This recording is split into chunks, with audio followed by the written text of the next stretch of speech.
اكيد يا اهلاوي. انت حزين زي دلوقتي؟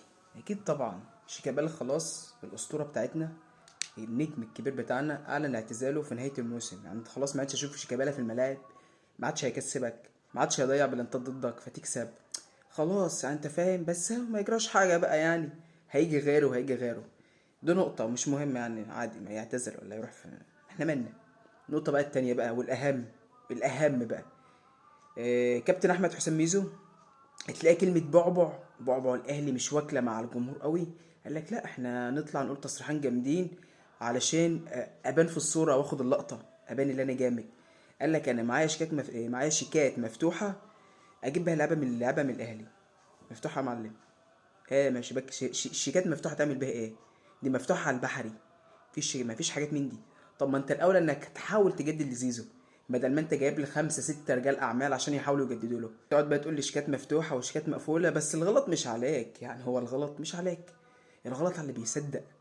الغلط على اللي بيصدق واللي ماشي وراك، اللي ماشيين وراك. ايه مش عايز اقول كفاية اللي ماشيين وراك، هما اللي بيصدقوا من الكلام اللي انت بتقوله دوت.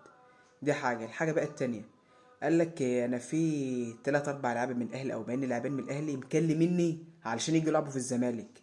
يا عم تقول كلام يتعقل، قول كلام يتعقل. ممكن على فكره فعلا الناس مكلماك، بس مثلا الناس ما بتلعبش في الاهلي، قاعده دكه، اللي هي ما بتلعبش اساسا مع الاهلي، قاعده دكه، ناشئين مثلا. قول كلام يتعقل. يعني انا سامع، قرات ان هم بيقول زهق من ابطال افريقيا عايزين يلعبوا في الكونفدراليه. معرفش ده ترول ولا حقيقه. ده انت لو قلت كده مصيبه يا عم، فعادي فهنعديها. والكلام مش الكلام ببلاش، الكلام مش بفلوس. الكلام لو بفلوس كان زمان مثلا ميدو دوت بقى ملياردير ولا حاجه. فكابتن احمد حسام ميزو، نقول كلام بالعقل، ما عندناش نهرتل بالكلام. ما نقولش كلام احنا مش عارفين مدال ايه، او مش عارفين هيوصلنا لايه. ما نهرتلش. يعني انا نفسي اقابلك مثلا نتكلم يعني مثلا نفسي اشوفك مثلا تتكلم عاقل. انا مش هقابلك يعني ولا عايز اقابلك. نفسي مثلا اشوفك مثلا تتكلم بكلام بالعقل. يعني نكلمك امتى؟ هل انت مسؤول في الزمالك وبتقول ان الزمالك بيتظلم تحكيميا ومش عارف ايه؟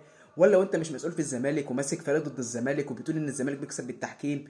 ولا وانت على في الاعلام وتقول ان النادي الاهلي احسن فريق في مصر وافضل نكلمك امتى؟ قول لنا وقت نجيلك وانت عاقل كده وانت مستقر ذهنيا، نحاول نتكلم معاك، نحاول ان فعلا بنتكلم بالعقل احنا الاتنين، او اي حد يعني يكلمك بالعقل. فمش كده نعقل الكلام.